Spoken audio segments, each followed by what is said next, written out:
माली परेशानी, पहली बात तो ये कि इतनी बड़ी परेशानी नहीं जिसको सवार किया जाए। आयत पढ़ूंगा कुरान पाक की और मेरा ख्याल है कि बहुत सारी परेशानियां तो कुरान मजीद के लफ्ज़ों से दूर हो जाएंगी। सूरह हूद है, उसकी आयत नंबर 6 है, 12वें सिपारे की पहली आयत है। क्या अंदाज है और मेरे रब का कितना मन मोह लेने वाला और दिल को छू लेने वाला अंदाज है। रब करीम ने फरमाया वमा मिन दाब्बतिन फिल अर्द, फरमाया नहीं जमीन पर कोई भी ऐसा चलने वाला, जमीन पर कोई ऐसा नहीं जो चलता हो, इल्ला अलल्लाहि रिज़्कुहा, जिसका रिस्क अल्लाह ने अपने जिम्मे न लिया हो। जमीन पे कोई चलने वाला ऐसा नहीं जिसके रिस्क की जिम्मेदारी रब करीम की ना हो। जिम्मेदारी रिस्क किसकी है? बोल के बताएं, बोल के किसकी जिम्मेदारी है जी? अल्लाह। देखिए गौर फरमाएं, यहाँ मुफस्सिरीन ने एक बात लिखी है इस आयत के तहत कि फरमाया जो जमीन पे चलने वाला है उसका रिस्क अल्लाह के जिम्मे।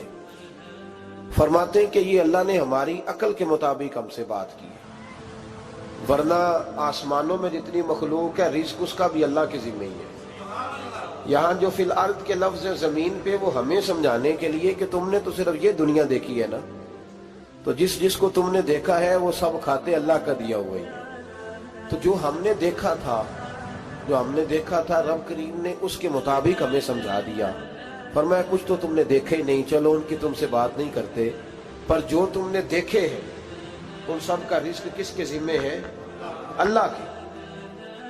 मेरे रसूल करीम सैयद आलम सल्लल्लाहु ताला अलैहि वसल्लम कुरान मजीद की जब तर्जुमानी करते, वजाहत करते, तो महबूब पाक सल्लल्लाहु अलैहि वसल्लम भी कोई इश्काल रहने नहीं देते थे, कोई इश्काल नहीं रहने देते थे। मेरे महबूब करीम अलैहिस्सलातु सलाम ने फरमाया अल्लाह पे भरोसा रख के सवेरे निकल जाना रिस्क की तलाश में।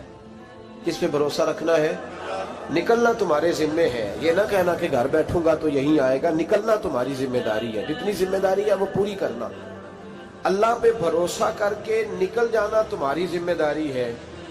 रब का जिम्मा है तुम्हें रिस्क देना, वो जरूर तुम्हें रिस्क पहुंचाएगा। या रसूल अल्लाह सल्लल्लाहु अलैहि वसल्लम किस तरह पहुंचेगा? तो जरा हुजूर के लफ्जों का हुस्न भी देखिए। नबी पाक सल्लल्लाहु अलैहि वसल्लम ने फरमाया जिस तरह मौत तुम्हें ढूंढ लेती है ना कि तुम कहां मौजूद हो, जब वक्त आता है तो इंसान पाकिस्तान में हो तब भी आ जाता है, जद्दा में हो तब भी आ जाता है, मक्का में हो या मदीना तय्यबा में वक्त फिर भी आ जाता है।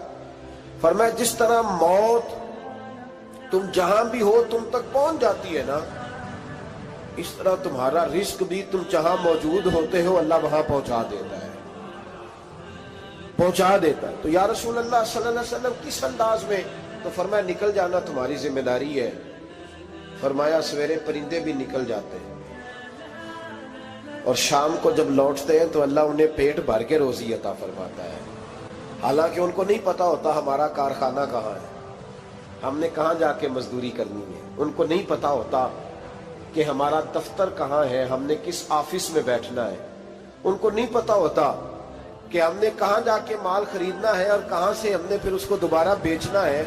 उन्हें खबर नहीं होती। अल्लाह पे भरोसा करके निकल जाते हैं। निकलना तो तेरे जिम्मे है कि नहीं? फरमाया वो तू ड्यूटी कर, शाम को अल्लाह जो रब परिंदों को रोजी देता है वो तुझे भी अता फरमाएगा। मैं कहता हूँ सोच कितनी कमजोर है उस आदमी की जो कहता है कैसे मिलेगा। कितनी कमजोर सोच है। जो रब बैल को रोजी देता है, बकरी को रोजी देता है, इस जमीन इस धरती पे अगर बसने वाला ऊंट भूखा नहीं सोता, चले ये तो पालतू जानवर होते हैं, इस धरती पर बसने वाली अगर बिल्ली और कुत्ता रोटी खा के सोते हैं तो तू तो अशरफुल मखलूकात है। तूने अपने ज़हन में क्या टेंशन पाल लिया है कि नहीं आएगा तो मर जाऊंगा, क्या बनेगा, किस तरह होगा? तू क्यों इतना परेशान हो गया? भाई माली परेशानी सबसे ज्यादा उस बंदे ने ओढ़ ली है जिसकी तवक्कुल की बात कमजोर हो गई है। तू सीधी तवज्जो अपने रब करीम की जानिब रख, सीधी तवज्जो अल्लाह की जानिब कर। रब फरमाता है जिम्मा तेरा नहीं, जिम्मा मेरा। लेकिन तनख्वाह एक आती है घर में। जब एक बच्चा होता है तो तब भी काम चलता है। जब अल्लाह 2 बच्चे दे दे फिर भी उस तनख्वाह से काम चलता है। जब 3 हो जाए फिर भी चलता है। जब 4 हो जाए, नहीं आप ना भी बोले तो बात तो सही है, बहरहाल काम फिर भी چلے اسی تنخواہ میں سے جب بندہ بڑے بیٹے کی شادی کر کے بہو بیاہ کے لے آئے تو پھر بھی کام چلتا ہے، اور جب اس بیٹے کو اللہ بچے عطا کر دے تو اسی گھر میں، اسی آنگن میں، اسی چھت کے نیچے کام چلتا ہے، تو پھر تو مان جانا کہ چلانے والا تو نہیں، چلانے والا کوئی اور ہے۔ پھر تو مان جا کے چلانے والا کوئی تو اس وقت جب تنخواہ تیری لگی تھی تو کہتا تھا ابا ابھی میری شادی نہ کر، میں بیوی کو کیسے کھلاؤں گا؟ تو وہی شخص ہے جس کی چھت کے نیچے پھر 1.5 درجن پوتے بھی پل رہے اور گزارا ان کا بھی ہو رہا ہے۔ تو رزق کا ذمہ کس کا ہے؟ اللہ کا ذمہ۔ اب ہمیں پتہ ہے، پہلی بات تو پریشانی اس لیے اتار دینی چاہیے کہ ذمہ ہمارا